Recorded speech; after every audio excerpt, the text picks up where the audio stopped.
So if you have suicidal thought, they're like, get over it, think of your God.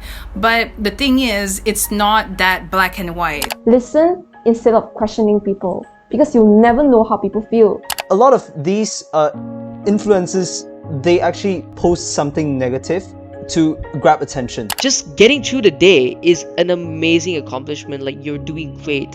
It takes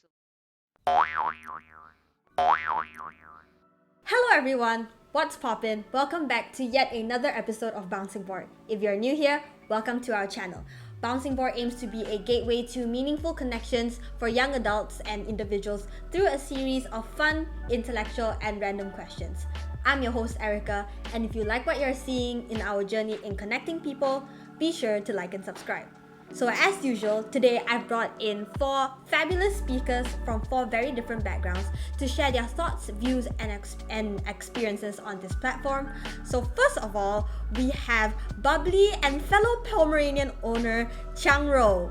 Hi guys, my name is Chang Ro and I'm turning 20 years old this year. I'm currently studying law degree in and during my free time, I like baking, I like working out, and sometimes I would do some cross stitch, which is very similar to embroidery. I'm very happy to be here and thank you. Yay! Alright, thanks Chang Ro. Next we have anime lover and happy boy Zhi Xiang. Hi everyone, I'm Zhixiang. I'm turning 17 this year, and I'm an extrovert, and I usually swipe through social media during my free time. And I also really like news. Alright, thanks to Xiang. Then we have our rising podcaster from the Tondelted New podcast, Rishvan. Hi everyone, thanks for having me. I'm Rishvan, I'm 19. I'm currently finishing my A-levels at My hobbies include reading, gaming, playing the piano and guitar, and watching anime, especially ReZero. And I also host a podcast called the Tondelted New Podcast. Link will be in the description as well if you want to check it out, so feel free to do so. Last but not least, we have my personal favorite fashionista whose special talent is giving things very accurate names, Karin. My name is Karin. I'm 19. I'm turning 20 this June. And yeah, I'm really happy to be here. Thanks, Erica. Alright, so now that everyone is acquainted with each other, it's time to introduce today's topic. How are you really? Today on Bouncing Board, we'll be addressing an issue that has been on the rise for the past decade, and I would say that it has been further amplified these 2 years due to the pandemic. The issue that I'm obviously talking about is mental health, and May is coincidentally Mental Health Awareness Month. Mental Health Awareness Month. So what better way to spread awareness than right now? Disclaimer that we here are not mental health experts, and we are just a bunch of young adults who are really passionate about this topic. So in the case that we make a mistake or we say something that's inaccurate, please feel free to correct us. After all, this is a learning process for all of us. So do call us out when we ever say anything wrong. To give a bit of context, the world is definitely changing its approach towards mental health. When I was preparing this topic, I was having a conversation with my parents, and they would tell me that back when they were kids, mental health was seriously underdiagnosed and stigmatized as a topic, and even going to therapy would be considered a huge taboo. But now, people are creating a lot more conversations and raising a lot more awareness on mental health issues, and there are also a variety of platforms and resources which are catered to helping others maintain a healthy mental well-being, as well as overcoming the mental disorders and issues that they're facing. However, despite the world's effort in combating mental health issues, many individuals are still very much affected by poor mental health. In Malaysia alone, last year, in 2020, almost 500,000 Malaysians were depressed, and there were nearly 500 suicide attempts, with young adults definitely suffering the most from this disease during this pandemic. Hence, if you're a Malaysian and you're in need of finding professional help on improving your mental well-being, I've listed a few links in the description that could hopefully be of help to y'all. Remember, you're not alone in this. Alright speakers, we have our contacts, you all have the gist of what today is going to be about. Can we move on to the questions? Since we'll be talking about mental health today, I wanted to start this session off by checking up on you guys, the speakers. I mean, times have not been the best for all of us, especially with the recent spike of COVID cases in Malaysia, and a lot of us haven't had the chance to go back to campus and socialize and be with our friends. So, the first question is, how are you? Really? I'm currently coping with exams. No, I mean like my exams are in a month time. So I'm just really stressed out. I'm revising every day. Every day I wake up and I just do the same thing over and over. I wake up at 7, I work out, I eat, I sleep, and every day is just repeating. And I would say like this pandemic has really changed me a lot, because previously I never worked out or anything because I was always outside, like physical class and everything. I didn't really have the time. But ever since MCO was imposed, and plus I have strict parents, so I always stay at home, I realized that I have more time to discover myself. Like I began to do cross stitch, I began to go bake, and I kind of enjoy the process. But being an extrovert, definitely I would prefer going out, like to physical classes, to interact with new people. It's been pretty stressful. Like, all my classes have been mostly online since the MCO.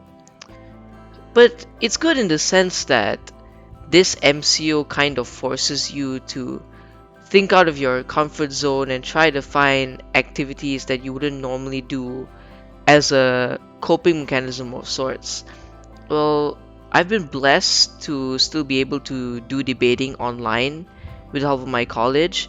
And also, as Erica's mentioned, I started a podcast during this pandemic, which has been very helpful. It's allowed me to have interesting conversations with interesting people, which I think is very important in these times, where you're still able to socialize with people and have meaningful interactions. Yeah, okay, so basically, before the pandemic started, for me at least, I feel like my life was very fast. Like, I wake up, go to college, come back, blah, blah, blah, all the above. But then ever since the pandemic started, I feel like life has been very slow. I don't know if anyone else felt like that. Like last year, I felt like the year would go on and on and on. So like, I'm gonna be honest, my mental health is kanla. I'll give it like a 6 or 7 out of 10 at the moment.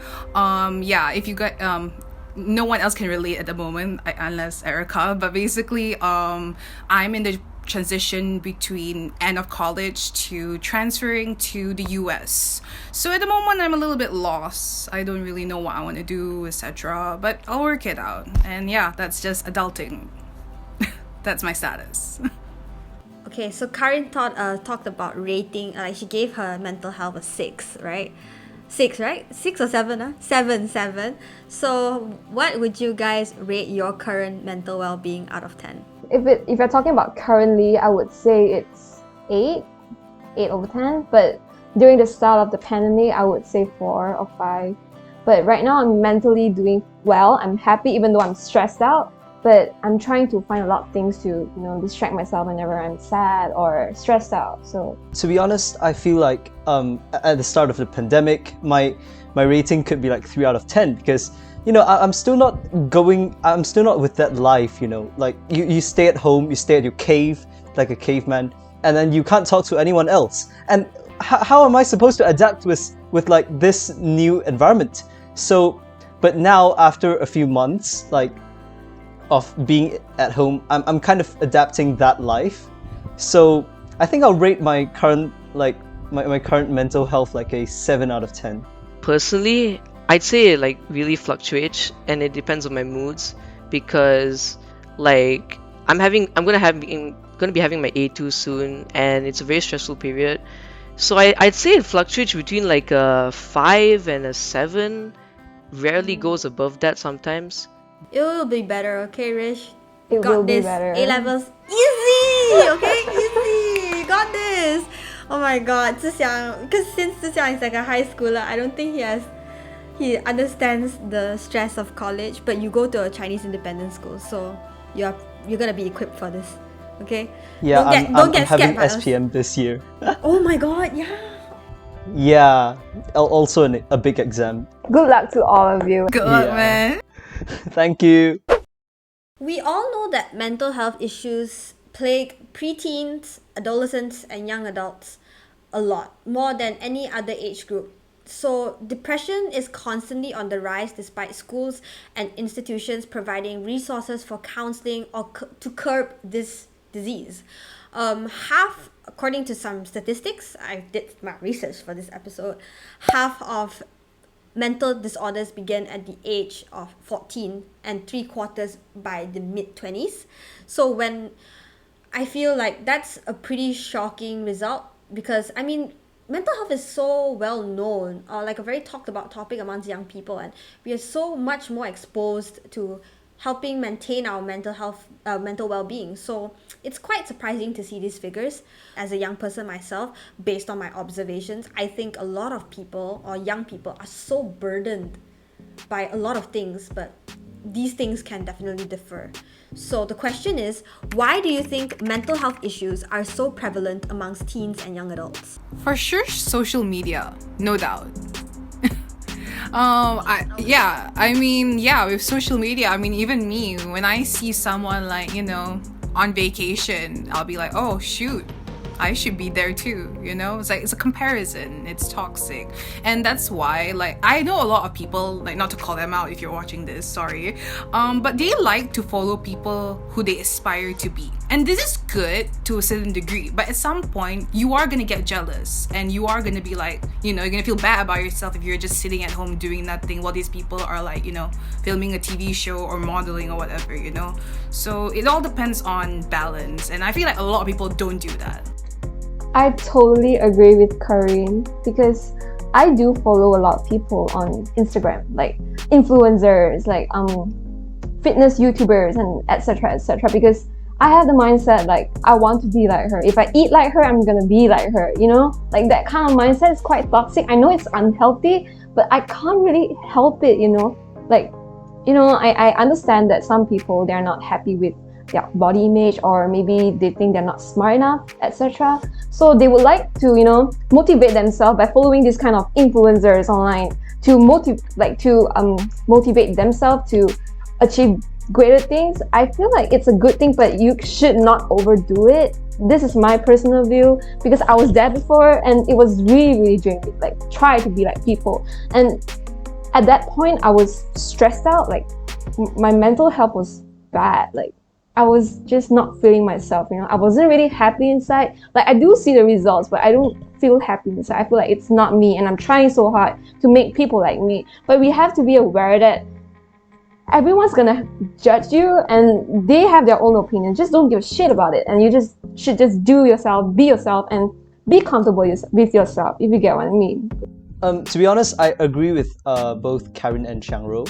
I think the main reason why teenagers and 14-year-old and above, they actually have this kind of depression, like just as Erica mentioned from the statistics, I think it's mainly because of the existence of social media, where there are like thousands of influencers on there trying to flex their lives, their lifestyle, their Lamborghinis, their Gucci bags.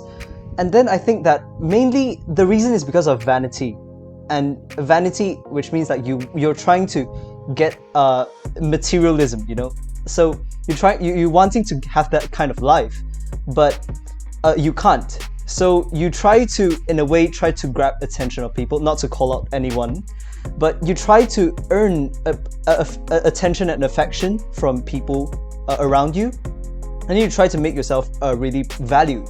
So I think this is one of the reasons. If someone don't get it, they feel discontent. Zhixiang, I have a question. Since you're still in high school, why do you, for people like your age, do you think like school environment also plays a very big part in how like young people's mental health are affected? Well, I think yes, of course it is also one of the reasons why people actually affect like mental health, because school is a learning place, right? It's a place for us to learn. But the thing is, in this place, you also socialize and you meet people. So there sometimes are people who actually tries to tries to show that they're having a greater life, and then you just feel you just want that kind of life, but you just can't have it. Agreed. I think what's different from back when my parents were kids versus now is that I think there's a lot more pressure on children getting or doing well in education, and it's seriously to the extent where the stress levels could be so high, because nowadays competition is so scarce, so no, it's not scarce, competition is so fierce that opportunities become more scarce. So it's either you are on top or you are not. And I think kids from a very young age are starting to understand this, that I have to be a certain way, if not I have to accomplish certain things, if not I'm not gonna make it out there. And also I feel like parents also are more educated nowadays, so they would understand that, oh, children, you guys gotta work hard, y'all gotta put in the effort and do well in school, and that also adds another element. Yeah, I think I agree with what the rest of y'all said about social media, but what Erica brings up about pressure from parents, it is a legitimate concern, because I think personally that our generation is a more ambitious kind of generation, since we're afforded so many resources in terms of like technology, and our parents being more well-to-do than they previously were. They obviously have this expectation of us to make the best of what we have and try to do well. And as competition is so fierce, right, especially in like certain schools that rank, I know a lot, some international schools don't like give out or like disclose class rankings. I think that's really good, but in like where I come from, like public high schools, that's still a thing. So there's always still this pressure on you, because even if like your parents can say be more understanding, they still wonder like, oh, how come this person was able to do better than you and you did not? And there's sometimes like a bit of pressure to justify, like, are you actually putting in your maximum effort? Are you doing the best you can? And it's a constant struggle sometimes. I think what I would say is that students have to develop a bit of a thick skin, in the sense that they need to be aware that you're doing your best, only you know your body's limits, and just try not to care about what other people say, because ultimately that's not what is supposed to give you a validation, even though that's what like you're pushed towards. In the end, you make your own validation. Totally agree with you. However, one thing that I've noticed, and this could be me, still having a smaller mindset, but I noticed that a lot of people, they would weaponize mental health for themselves. So like, for example, if we have a group project, and if they don't do their part of the work, they would literally like scream at me like, you don't understand how I feel like to be depressed. And I'm just like, you can't do a conclusion, is it? So I do feel like a lot of people, even though, yeah, you are supposed to know your limits, and obviously some people truly are struggling, I do feel like a lot of people, because of the hyper awareness of it all, people are gonna weaponize it against themselves. Now it's time for Audience Ask, where we feature one question from our audience on each of our episodes. Follow Bouncing Board's Instagram right now to have your question featured on our future episodes. Now let's get back to the video. I would say in today's society, mental health is very much portrayed in media platforms, not just from news outlets, but also on social media platforms. We can see a ton of different Instagram pages or Twitter pages from NGOs, mental health services, and even motivational quote pages that are, showing infographics that educate the public on what mental health is, whether it be like the types of disorders, the way you should approach people with mental health issues, But other than these platforms, we can also see representation in a lot of movies and shows nowadays, such as 13 Reasons Why, Joker, Euphoria, and many, many more.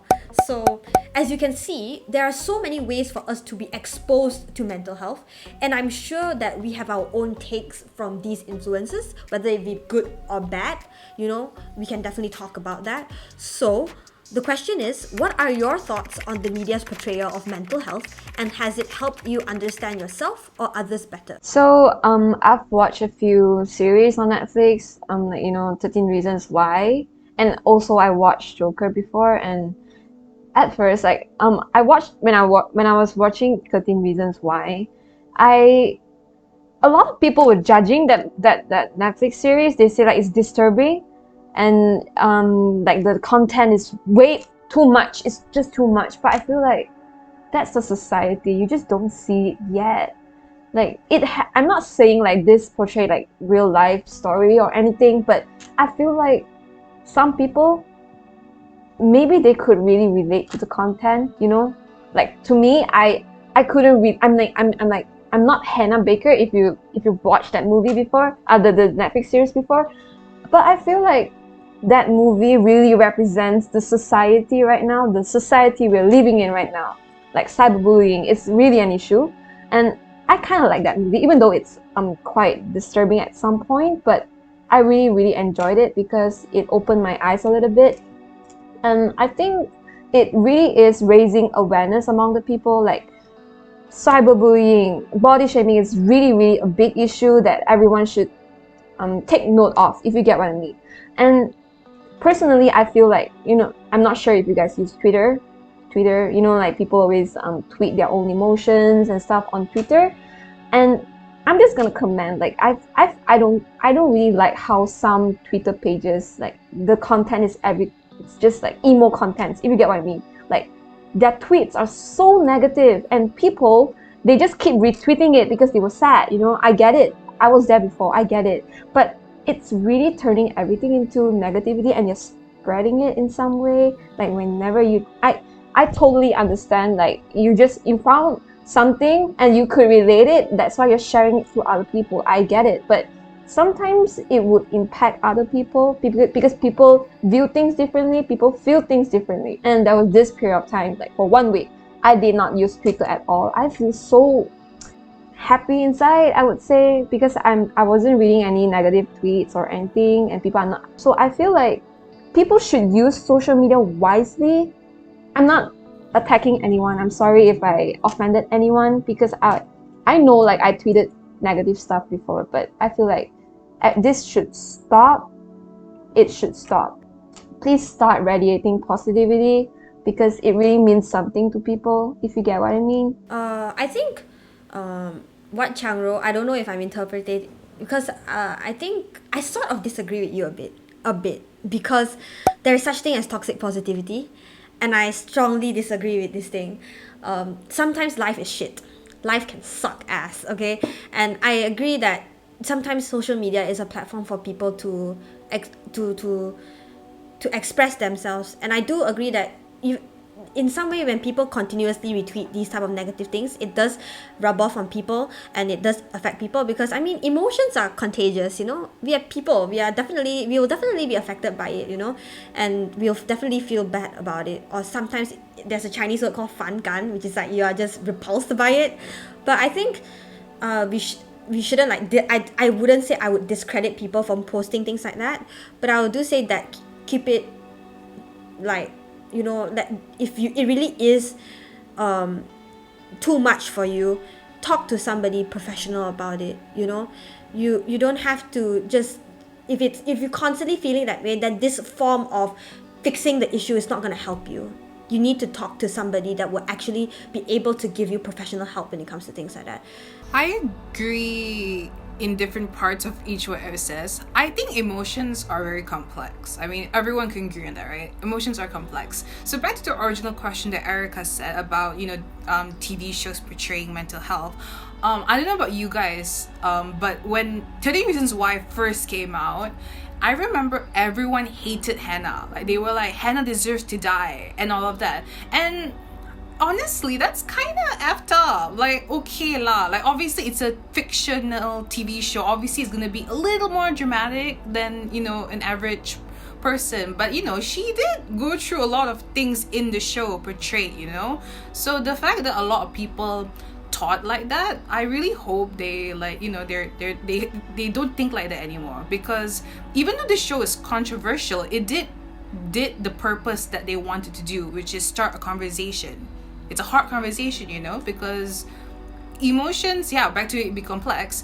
Like, you know, to Erica, she thinks negativity, you know, it's part of life, so it's normal, and that is so true. But at the same time, a lot of people, like what I mentioned earlier, people weaponize it too. So it all depends on the interpretation of the negativity or positivity, you know what I mean? So what I'm trying to say is that people have the ability to take in or take out what they want from some things, and it's up to you to take it that way. I'd say I broadly agree with what Karen is saying. It is about interpretation, and a lot of it's to do with perspective. I think in terms of what you post, but also what you see online, because I think everybody has a really different interpretation about what's positive to them and what's negative to them and whatnot. Because maybe for some people, if you see a negative comment, it might just spur them on to, make a change or be better in their life. Some people, they just need to be surrounded with positivity. But you can't change what people feel and what people say. So I think it's like more important for us to just be a more understanding a little bit, like just be wary. But back to the original question about media, right? I think I've been waiting for this question for quite a while. I think Erica, you know exactly what I'm gonna talk about. Okay. I'm gonna Yep. tell everybody watching this right now, watch ReZero. Because I think personally ReZero does a really good job at portraying mental health, especially in this day and age. The anime is about a guy who is transported into a fantasy world just purely out of nowhere, and is just left to fend for himself in that world and make a like a living for himself. And throughout the series, he's given this power called Return by Death. It basically means that if he dies, he returns to a random save point or checkpoint and has the opportunity to redo whatever just happened. But the thing about ReZero, right? Even though the main character is given this power, it does a really good job of dealing with themes such as anxiety, depression, and PTSD. Because bear in mind, whenever the main character dies, he takes all these memories with him. But it's also very important in the fact that showing even if you have the power to redo everything, things are not going to be the same. It's almost like a butterfly effect. I think it just does a really good job at showing you that, oh, even if you constantly have thoughts like, oh, maybe I should have done this before, then maybe my life would be better now. It's not always the case, because there are just so many variables in life that can cause things to be a certain way.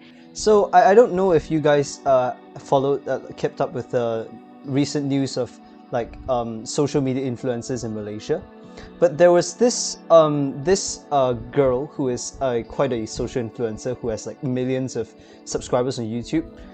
She actually attempted suicide and posted her attempt. Like she was sitting on this really tall building, and then she just took a selfie. And this actually brought to my concern that a lot of these influencers, they actually post something negative to grab attention. And this is what I think it is the wrong thing that happens in media. Because what the media portrays is actually what like the common people, what they see and what they think. So what I think is, if the media portrays like these kind of depression and this kind of attempting suicide is a normal thing, well, I think that this is what the people would think, that, oh yeah, so attempting suicide is actually normal. With this topic, I think it would be wrong of me to not bring up Malaysia. I mean, being Malaysians and all of us being Malaysians. Well, being a rather conservative Asian country, I would say, a lot of the older generation here still have a stigma or have stigmatized mental health, and they generalize mental health or mental illness as not a real illness. And if you look at it from like a wider spectrum, attempting suicide is still very much criminalized in Malaysia, and our leaders have said some pretty questionable things too, which doesn't really help the situation.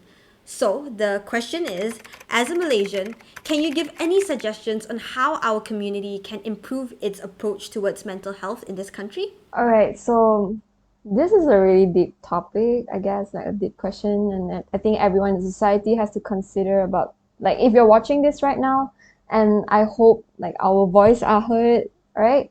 Well, I have a best friend. She wanted to take away her own life when she was 17, and honestly, at that age, when I first heard about this, when she told me about this, I was very helpless inside. Even though like I was not her, I know she feel very helpless inside too. And I just wanted to help her, but at that time I was only 17. I was not financially capable enough to, like send her to see a therapist or a counselor, and I was not professional enough to give her advices to console her because I wasn't sure like what to say, because I was scared like whatever I say is gonna trigger her more, because you'll never know how people take your advice. People view things differently, they feel things differently. So at that time I just remember going to bed and waking up, and then I was just so scared that anytime from now my friend's gonna take her life away. And honestly, some of my other friends, not my best friend, they would ask me like, hey, do you think like she's overreacting? Like, why is she doing this? Why can't she just get over it? And it kind of triggered me, because I feel like the least that we can do as a friend, as a peers, or as a society as a whole, right? The least you can do is to listen to their needs, listen to their rants, because I know a lot of us, we don't know what to do. But I feel like listening is a really, really important thing to do. And even though it may seem trivial, but to them, it may impact them a lot, And instead of questioning them, like, why can't you get over it? Like, why aren't you looking for help? But just think about it. Like, they feel vulnerable inside. They don't know what to do, And if anyone ever approach you about this kind of things, like either they want to take away their own life, or they've been self-harming, they are depressed or anything, please just listen to them and just listen to whatever they have to say, because I can tell you that it will change them. Okay, my best friend, she's doing very good right now. She's mentally healthy. She's I'm very proud of her. Like, and I remember she telling me, she said, Chang, you saved my life. And I was like, huh? I didn't do anything, like I didn't send her to see a therapist or anything, but I did force her to see a counselor, and I was there with her. And she said, like, by you listening to all of my rants, by you accompanying me from the beginning, from the start till now, it really means a lot to me. And then she said this, and it really opened my eyes, like how important it is, like, to just listen. You don't even have to do anything, just sit there and listen to them. If they want to cry, just let them cry. I feel like it's really, really important to do this, and it's not hard, and people should start practicing this.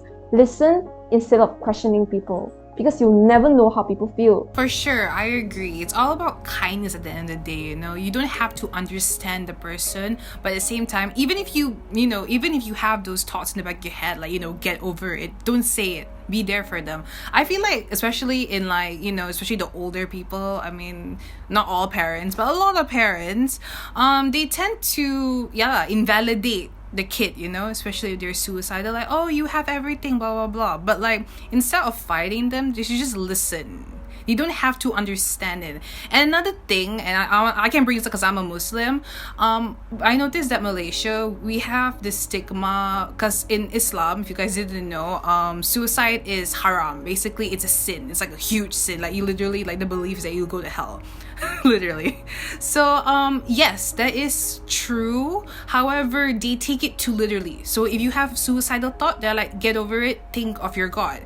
But the thing is, it's not that black and white. Even the religion itself, and I can know this because I researched this myself, it's still, they understand the complexity of life. So they forget to understand that even in Islam, there is like, there is prayers for the suicide, and they forget about that just because they look at the haramness. You know what I mean?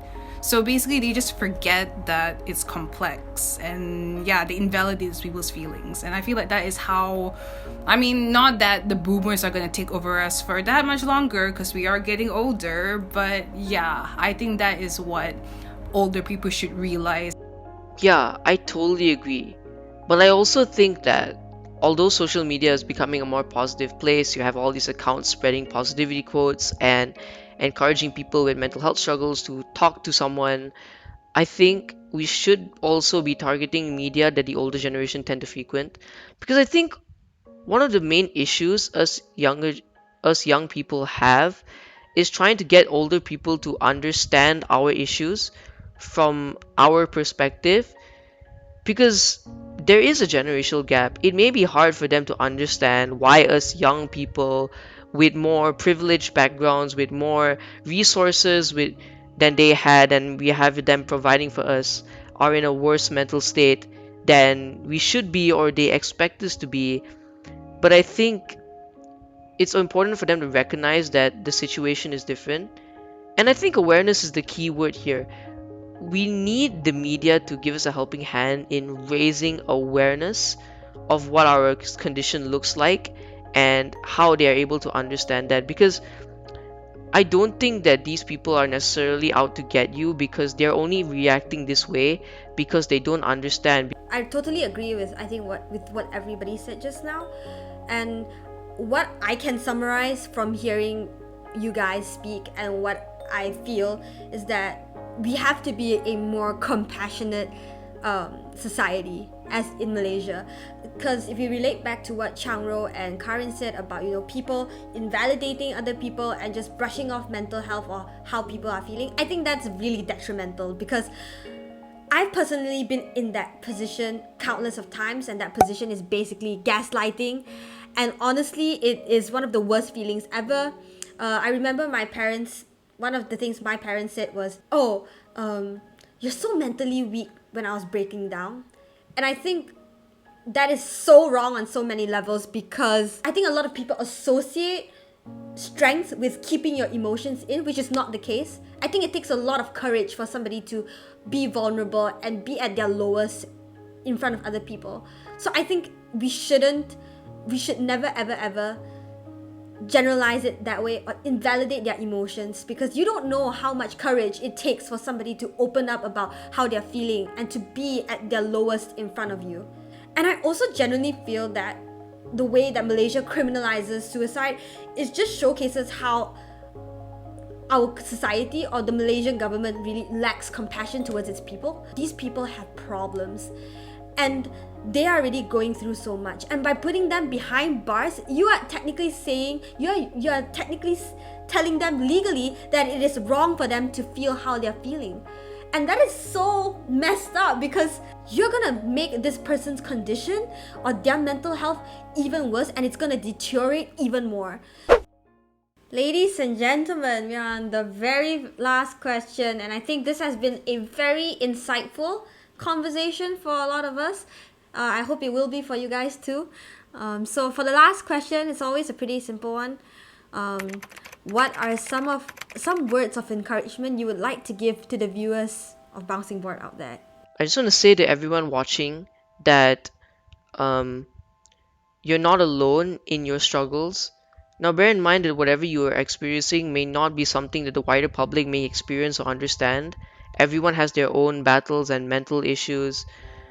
But what's important to remember is that you shouldn't lose hope, because the world is progressing to a stage where it is easier for people to talk about mental health. You've seen countless individuals come forward and talk about their experiences with mental health, and know that there are resources out there and there are people out there who can help you. I think it's important to remember that even though you feel like you're struggling and you can't cope, it's the small victories that you accomplish that are very admirable. Like the fact that you're still here, the fact that you're able to wake up each day and just get through each day, like just getting through the day is an amazing accomplishment. Like you're doing great. It takes a lot of mental willpower and mental toughness to go through what you're going through. So what I would say is hang in there and be strong, because you can get help. And you need to remember that it doesn't matter what other people are accomplishing or what other people think you should be doing or what other people think you should be feeling. You need to know that all of that, it doesn't matter. Although it may be hard, although you think that whatever people say is very important to you, ultimately it's not, because you know your body, you know your limits, and you know your own struggles. I agree with what Rish said about like how you should actually go reach out to people, and then yeah, just like he said, every single victory that you face in like every day, it's really a good thing for you, and it's going to make you a little bit more positive, and a little bit of positivity every single day, it actually piles up, and then you'll be back in shape again. So I know like words can't actually explain how you feel right now, or like how you actually want what you actually want, but I think like the thing is, no one can actually put you in shape. They can only listen, but the only person who can help you is obviously yourself. But so like you should try. I'm not saying that like you should or anything, but you can try. If you really feel like it, just reach out to people, and then maybe people would listen to you. And I know this is really important, because like if you try to voice out your opinions, and then your voice gets hurt, and that really feels like you've put down a really big burden, and that would make you feel better. Don't be afraid to feel things. Like, you know, I know sometimes I would feel sad or upset, anything. Like, don't invalidate your own feelings. As what Erica said previously, she emphasized this a lot, and I feel like I should say it again. Don't invalidate your own feelings. It's okay to feel shitty, you know. It's really, really okay. Don't feel like, okay, I feel like shit again, I shouldn't feel this way, why am I like this? I know like it's easier said than done to be strong and find something to do to make yourself happy. I know it's easier said than to be done, but as what Zhixiang said just now, we won't tell you what you should do. Instead, you should try. Like, you can try to make yourself to feel better. For example, like by distracting yourself, by doing what you love. You're doing it for yourself. This is very important. Don't do it for other people. Like, don't do it to please other people. Do it for yourself, because your mental health, and it's your mental health, and you should take care of it, if you get what I mean. And actively seek for help if you really, really need it. I know it's hard, because as I said, I have a best friend, and she told me it's helpless, I can't do it, and stuff like that. I know how it feels like to be vulnerable inside, but if you're ready, please be brave to step out of your comfort zone and look for people, and just to talk to people, seek for help. And yeah, that's what I'm gonna say. And I hope people out there, if you're struggling with life right now, just remember that living, like you watching this video right now, it's something that you should really proud of. You woke up from bed today, and I think you should give yourself a little bit of credit for what you've been through. I'm not really the advisor type. However, the only thing I have to say, and this is more, I guess, niche, and in a way, it's more, you know, it doesn't include all people, and I apologize for that. But honestly, and this is from my experience, honestly, revert back to your child self. And I don't mean regression, okay? I'm not talking about age regression, but for me, and I know this is about a lot of people actually, but once you go back to like a simpler state of mind, and you find joy, in conjunction to what Xiangru said earlier, you know, like find joy in the things that you used to like. So, you know, whether it's cartoons or anime, because, you know, especially for our age groups, you know, we're transitioning into adults, and that can be very stressful and, you know, lost in life. So it's okay to just forget for a second and, like, you know, watch your favorite cartoon from when you were younger. It can really help. And it goes back to what everyone has said earlier too. Hold on to what you love. And I feel like even if you hold on to one thing, you can be fine. For sure, hopefully. Ladies and gentlemen, boys and girls, viewers of Bouncing Board, that's the end of episode 7. Wow, it's been 7 episodes already. My advice, obviously, words of encouragement to people out there. I'm gonna say it again and again, and I will reiterate it as many times as I can. Your emotions and whatever you're feeling is valid, and do not let anyone tell you otherwise. Pace yourself. Things are not always gonna be sunshine and rainbows, and especially during these times, it's hard. It is hard, and I think everybody here empathizes with everyone out there who's going through a lot, because things are really kind of messy nowadays, and it's okay for you to feel shitty about it. and it's okay for you to feel sad about it, you know. Just pace yourself and do what's best for you. Take your time to grow and to come out of that dark place, because you will. I believe strongly that there will be a light at the end of the tunnel, and that you will be able to see that light. Because at the end of the day, please do not feel that you're alone in this.